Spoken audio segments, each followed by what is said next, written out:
Le cercle RH, le débat d'actu pour s'intéresser. Alors, on fait un petit pas de côté aujourd'hui puisqu'on parle beaucoup de sujets économiques durs sur les chiffres, les calculs, les retraites. Là, aujourd'hui, on a choisi un sujet, je dirais, plus sociologique. Le sexisme en entreprise. Alors, c'est un sujet qui prend une place gigantesque. On va parler des États-Unis parce que là, évidemment, il y a un sujet. Et ce sujet est arrivé chez nous et on voit une recrudescence du nombre de cas de sexisme ordinaire, comme on l'appelle, et de sexisme tout court. D'ailleurs, que se passe-t-il alors qu'on a quand même des outils pour lutter contre le sexisme? On en parle avec mes invités. Marie-Lou Dulac, ravie de vous accueillir. Associée chez Men at Work. C'est quoi Men at Work? Qu'est-ce que vous faites? Alors, Men at Work, c'est une société qui outille des hommes pour les aider à devenir des hommes alliés de l'égalité professionnelle. Excellent, c'est le cœur du sujet et on est très très heureux de vous accueillir. Avec nous, Caroline de Senneville qui m'accompagne peu souvent dans cette émission, mais c'est un plaisir de vous accueillir, journaliste décideur RH. Merci d'être là et vous avez glané quelques chiffres intéressants. Et puis deux invités avec moi, Mehdi Kossanel Hadji, ravi, cher Mehdi, avocat en droit social, droit du travail. On fera le point sur ce que dit la loi justement en matière de sexisme. Et puis Sylvain Bersinger, un habitué de notre émission Actu, économiste, Bersinger-Co, Monnaie magique, votre dernier livre sorti chez Complicité, c'était l'éditeur. Juste d'un mot, parce que vous êtes surpris par le thème, parce que vous nous faites des sujets, des thèmes dans vos notes sur l'Iran, sur la monnaie, sur le pétrole. Est-ce que le sexisme, pour l'économiste que vous êtes, est un sujet d'une certaine manière économique ? Alors ça peut l'être, oui. Je serais incapable de chiffrer l'impact économique, mais en fait, dès que vous avez une discrimination au sens large, d'une quelque façon que ce soit, en fait, vous impactez négativement la main-d'œuvre, en fait, les gens qui travaillent, s'il y a des gens qui se sentent mis à l'écart, qui se sentent pointés du doigt, qui n'osent pas peut-être s'affirmer, etc., voire qui sont carrément discriminés, et bien en fait, en termes bassement économiques, froidement économiques, c'est une perte de capital humain, que ce soit la discrimination envers les femmes, envers les handicapés, envers qui vous voulez. Donc en fait, c'est un sujet économique, même si c'est très difficile à quantifier précisément. On a quelques chiffres, tiens, c'est intéressant parce qu'on n'a pas le chiffre héroïde de ce que peut coûter le harcèlement, mais on a quand même des entreprises, Caroline, côté États-Unis, condamnées, qui payent cher. En avril, IBM a accepté de payer une amende de 17 millions de dollars pour mettre fin aux poursuites du ministère de la Justice, qui l'accusait de favoriser les origines de ses salariés et le sexe aux dépens du mérite dans la politique managériale. Et vous aviez un autre chiffre en préparant l'émission qui m'a fait tomber de ma chaise sur le fait de ne pas vouloir être dirigé par une femme. Ah oui, ça c'est encore non, mais juste, ça donne aussi une idée. Non, c'était une étude de l'IFOP, de 2024 sur le management au féminin. Donc en France, 34% des hommes de moins de 35 ans préfèrent travailler sous les ordres d'un homme. Pour la jeune génération, ça peut inquiéter pour ce qui arrive. Et qu'est-ce qui est choquant? C'est le fait qu'ils aient moins de 35 ans ou le chiffre? Les deux? Parce que je trouve que c'est ça qui est dingue, que ce soit des jeunes qui se soient concernés. Mais est-ce qu'il y a une forme de radicalité? C'est-à-dire, assez paradoxalement, on avait un avocat, un de vos confrères, qui était venu sur ce plateau et qui nous disait, et qui avait poussé un coup de gueule, on n'a jamais créé autant de lois, de textes qui permettent d'encadrer ce sujet. Et au même moment, on a des cas et une recrudescence d'un relâchement. Je ne parle pas des États-Unis avec l'arrivée de Trump, mais je parle de la France. Comment vous l'expliquez, cette espèce de paradoxe? C'est-à-dire qu'il y a des choses qui existent, il y a des textes qui existent, il y a des condamnations possibles, et pourtant, les hommes se lâchent. Il y a l'appareil législatif, effectivement, que vous avez mentionné, mais il y a aussi tous les discours qui sont produits autour des questions de sexisme, d'égalité. Et en fait, on le voit notamment avec la production de contenu sur les réseaux sociaux qui vont cibler notamment les jeunes. Et je pense que là, l'âge que vous mentionnez des personnes qui ne veulent pas être managées par une femme vient corroborer ça. Après, il ne faut pas non plus dire que le sexisme et la radicalité ne va concerner que les jeunes générations, c'est aussi le cas des plus anciennes. Néanmoins, on voit qu'il y a une espèce de libération en fait, des discours sexistes, mais aussi misogynes, puisqu'on voit que le dernier rapport du Haut Conseil de l'égalité fait état quand même de 17% des Français qui sont favorables à un sexisme, enfin en tout cas qui adhèrent à un sexisme hostile.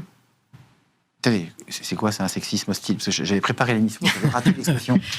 En fait, vous avez mentionné le sexisme ordinaire, par exemple, absolument. Qui est quand même une forme de sexisme qui n'est pas à négliger. La blague de la machine à café. Voilà. C'est le sexisme paternaliste, on va dire. Mais le sexisme hostile, c'est les formes les plus violentes de sexisme, donc là où on va tomber en fait dans la misogynie, c'est-à-dire la haine des femmes. Donc une forme de radicalité, les hommes s'opposant aux femmes, ou les femmes s'opposant aux hommes. Oui, là en l'occurrence plutôt les hommes s'opposant aux femmes. Et donc ça crée une radicalité. Nous sommes dans deux mondes séparés. C'est ça que ça raconte aussi. Ça vient en tout cas polariser le débat autour de ces questions. Juste pour recadrer le droit, parce qu'on a quelques chiffres là, qui nous arrivent des États-Unis, mais vous, vous portez le droit et vous encadrez, vous accompagnez les entreprises. Qu'est-ce que dit le droit concrètement là-dessus ? Alors que tous les agissements sexistes ou à caractère sexuel, de genre, visant à dénaturer, dévoyer, sont totalement interdits et sont même sanctionnés à la fois pénalement, donc le pénal, le code pénal, et le droit du travail par le code du travail. En réalité, on a pléthore de lois, mais j'allais dire comme l'égalité femmes-hommes, hein, et en fait, on s'aperçoit qu'on a mis une feuille qui ne sert pas à grand-chose. Ce qu'il faut, c'est à la fois l'éducation et les juges. Et les juges en droit social, il y a le conseil de prud'homme, parfois la blagounette, comme on dit, mais qui fait très très mal, elle passe, alors que les magistrats de la Cour d'appel et surtout la Cour de cassation, maintenant, c'est tolérance zéro. Zéro. C'est-à-dire que vous faites 2 blagues avec, j'allais dire, une sorte de misogynie paternaliste, et c'est fini, le licenciement pour faute grave est validé.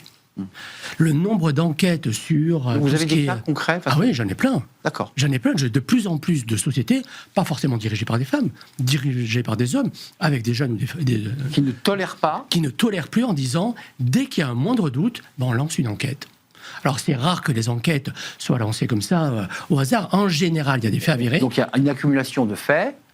Il y a une personne qui dit, moi je ne supporte pas ce qui m'est fait ou ce dont je suis témoin, parce que la Cour de cassation vient de rajouter la chambre sociale, ce qu'on appelle le harcèlement d'ambiance, c'est-à-dire que je vois ce qui se passe auprès de Nicolas, auprès d'autres, peux agir. Et je peux dire que moi, ça m'est insupportable. Et comme ça m'est insupportable, terminez. Et comme ça m'est insupportable, effectivement, celui qui lance ce harcèlement, dont je suis témoin, vous voyez bien, qui m'est insupportable. Vous revenez sur mon paradoxe. On n'a jamais eu autant de cas où la Cour de casse et les cours d'appel condamnent, et dans le même temps, on a aussi une radicalité. Parce que en fait, le Haut Conseil à l'égalité, ce qu'il lance, c'est un appel en disant, maintenant, c'est pas que la misogynie, c'est le masculinisme, c'est-à-dire, j'allais y arriver. Je suis un courant presque victimaire de ce qui se passe contre les autres. C'est ça qui est scandaleux. Le discours des masculinistes, pour être précis, c'est que les femmes prennent le pouvoir et les hommes se révoltent contre une forme où je suis victime. D'un pouvoir exorbitant des femmes, parce que c'est la radicalité se situe à ce niveau-là. Et on parlera du wokisme, qui est un autre sujet qu'on mettra sur la table. Caroline. Le collectif Stop au sexisme ordinaire en entreprise, son baromètre 2025 auprès d'un échantillon de 1000 salariés, les chiffres sont quand même encore un peu inquiétants. 2 femmes sur 3 déclarent avoir vécu un comportement sexiste en réunion, et en même temps, c'est une situation qui a été invisible pour 64% de leurs collègues masculins. Par ailleurs, pour près de 4 hommes sur 10, la promotion de l'égalité femmes-hommes aboutit à les discriminer les hommes. Ça vous évoque quoi ? J'en viens vers vous, je vous donne la parole, parce que vous êtes engagé dans l'accompagnement de ces hommes pour les remettre, je dirais, les redresser, mettre évidemment. Ça vous évoque quoi, vous, l'économiste-là ? Je pense que la difficulté de ce dont on parle, cette un peu une contradiction entre des lois et pourtant des faits. C'est qu'en fait, je pense que la difficulté, c'est qu'on parle beaucoup de choses qui sont assez diffuses. La blague, la machine à café, à partir de quel moment vous considérez que ça devient du sexisme agressif ou comment on le grade ? Et je pense que vous êtes plus qualifié que moi, mais je pense que toute la difficulté, c'est comment des choses assez diffuses, vous arrivez à les attraper et à les sanctionner. Et on retrouve la même chose sur d'autres types, par exemple de discrimination selon l'origine sociale, selon le handicap. Vous avez aussi pléthore de lois, mais dans les faits, appliquer concrètement ces lois-là, c'est difficile, parce que souvent la discrimination, elle est assez diffuse, elle est assez insaisissable. On a eu des DRH sur ce plateau, on en a souvent, et cette question leur est posée, et on les voit très objectivement, souvent très embarrassés, à trancher, à régler ce sujet, parce que ça vient, parfois ça touche un manager, ça touche l'édifice managérial, que c'est compliqué. Comment vous accompagnez ces hommes ? Là, je ne souris plus, quels sont les outils que vous leur donnez pour leur faire comprendre que cette blagounette un peu drôle et qui parfois l'est, elle ne fait pas rire celui qui reçoit la blague. Comment on fait ? Déjà, c'est de faire comprendre que le sexisme, c'est pas une entité abstraite. C'est un ensemble de comportements très concrets, donc effectivement la blague et la machine à café, et que ces comportements, on en est responsable. Donc évidemment que l'entreprise a un certain nombre d'obligations légales, mais aussi dans sa politique interne, mais il y a aussi tout un travail à faire sur les comportements individuels, donc des dirigeants en termes d'exemplarité, mais aussi en tant que manager, que collègue, etc. Et donc déjà, c'est de faire comprendre aux hommes qu'ils ont une part de responsabilité. Il ne s'agit pas de les culpabiliser, mais de leur expliquer qu'ils ont un pouvoir d'agir, en fait, tout simplement sur la situation, notamment en tant que témoins. Parce que là, c'est le chiffre que vous avez mentionné, en fait, c'est que Il y a des femmes qui sont victimes d'agissements sexistes en entreprise et leurs collègues ne le voient pas, tout simplement.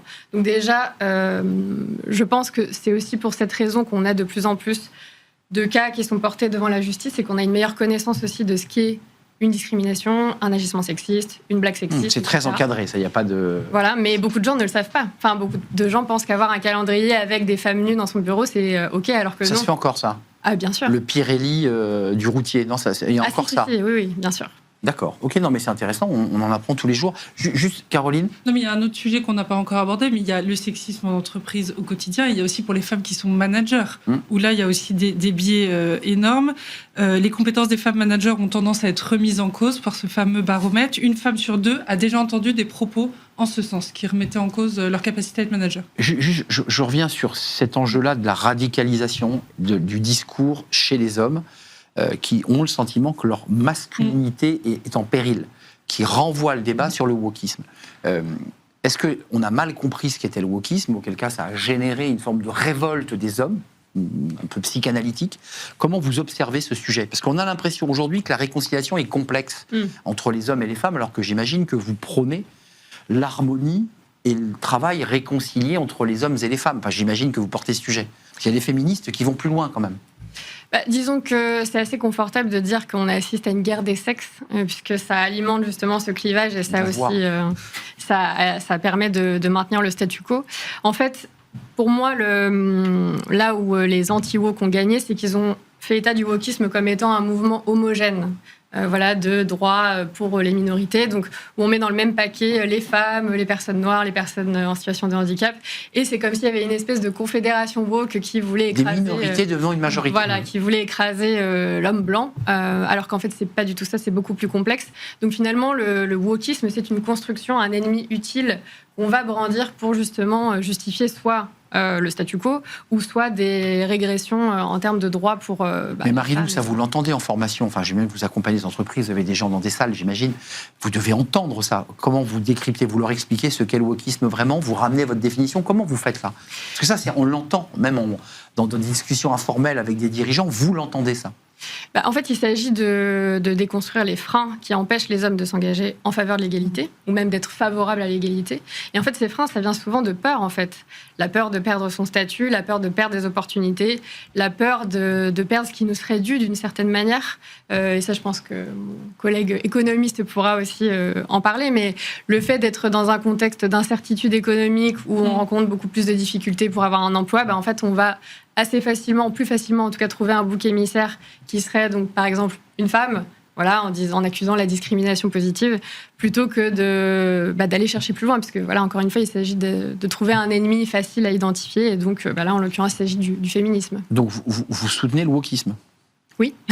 Non, mais c'est un sujet qui traverse notre société. D'abord parce que les gens ne connaissent pas cette définition et qu'elle suscite quand même un certain nombre de débats. Oui, ces enjeux, je dirais, de positionnement, d'idées, de radicalité, d'idées communautaires finalement.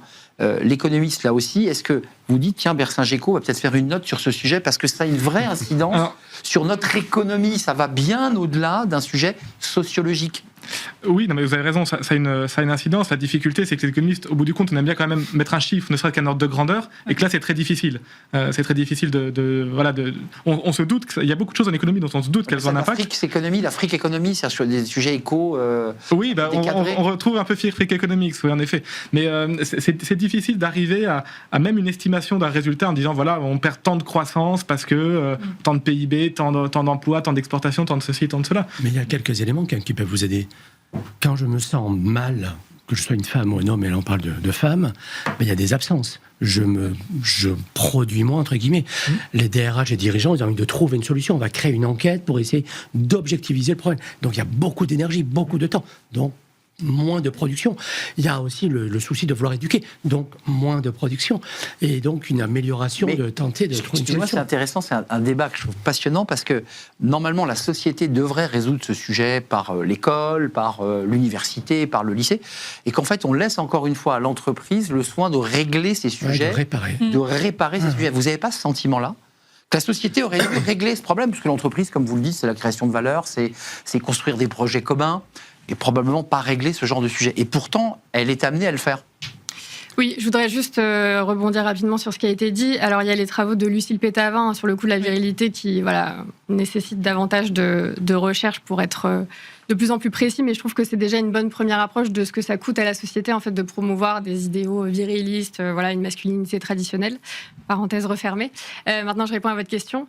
Oui, je suis d'accord. C'est-à-dire que finalement, on arrive assez tard dans l'entreprise pour réparer justement ces inégalités, ce sexisme. Trop tard, peut-être même. Mais en même temps, l'entreprise, c'est un espace social comme un autre dans lequel les gens passent la plupart de leur temps. Donc, si on arrive au moins dans ces espaces-là à faire en sorte que les gens se sentent bien, qu'il y ait moins de turnover, plus de bien-être au travail et que les personnes contribuent à la hauteur de leur talent, en fait, tout simplement, je trouve que c'est déjà une bonne victoire parce que finalement, l'espace de l'entreprise, c'est un espace qui est assez restreint, plus restreint qu'un pays, donc sur lequel on a quand même de la marge de manœuvre finalement. Donc c'est un espace dédié qui peut être dédié finalement d'une manière un peu contre-intuitive, dédié à régler ces sujets-là. C'est presque le dernier espace où les femmes et les hommes, si je peux me permettre, continuent à travailler ensemble, même s'il y a des cas de sexisme évidents et avérés. Mais ce qui est assez dingue, moi je trouve, c'est l'effet groupe, à part extrémité.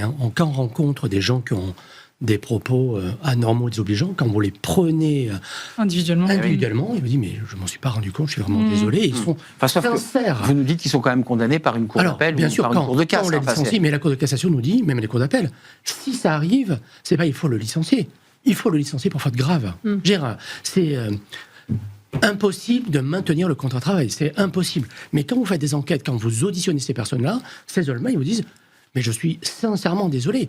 Et il n'a pas conscience, et c'est là que l'éducation, et je pense que l'effet groupe public fait que ça transfère à l'affaire Bruel, puisque Bruel dit la même chose. Il ne comprend pas ce qui lui arrive dans cette affaire judiciaire, en disant mais je ne comprends pas, je suis innocent. C'est intéressant, alors que les cas s'empilent chaque jour. Il y a peut-être quelque chose qu'il faut qu'on rappelle aussi, c'est que lutter contre le sexisme, c'est nommer les choses. Et là, ce qui arrive aux États-Unis a de quoi nous inquiéter. Le Gravity Research a fait une analyse sur 1300 déclarations. Il y a eu 72% de réduction des mentions des initiatives de diversité, équité et inclusion dans les entreprises. Ça, c'est l'effet Trump directement. Oui, mais elles le font peut-être en sous-marin, mais elles le nomment moins. Et je trouve que c'est assez préoccupant, cet effort fait pour moins nommer les choses côté...